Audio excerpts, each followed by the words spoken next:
குழந்தைங்களுக்கு எப்போலேருந்து ப்ரஷிங் ஆரம்பிக்கிறது அப்படிங்கிற டவுட் எல்லா பேரண்ட்ஸ்க்குமே இருக்கும்.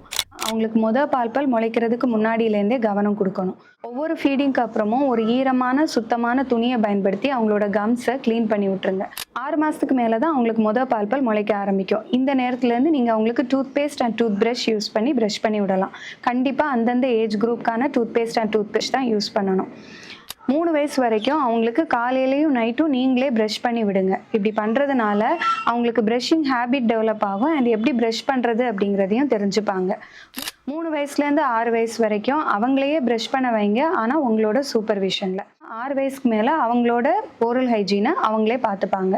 கண்டிப்பாக அவங்களுக்கு 1 வயசு ஆகும்போது அவங்களோட ஃபர்ஸ்ட் டென்டல் விசிட் பிளான் பண்ணிக்கோங்க. இதனால் அவங்க பற்களில் ஏதாவது கம்ப்ளைண்ட்ஸ் இருந்தாலுமே அதை ஏர்லியாக நம்ம கண்டுபிடிச்சி சரி பண்ணிக்க முடியும். அடுத்த வீடியோவில் குழந்தைங்களுக்கு எந்த மாதிரி toothpaste and toothbrush use பண்ணுறதுங்கிறத பற்றி பார்க்கலாம்.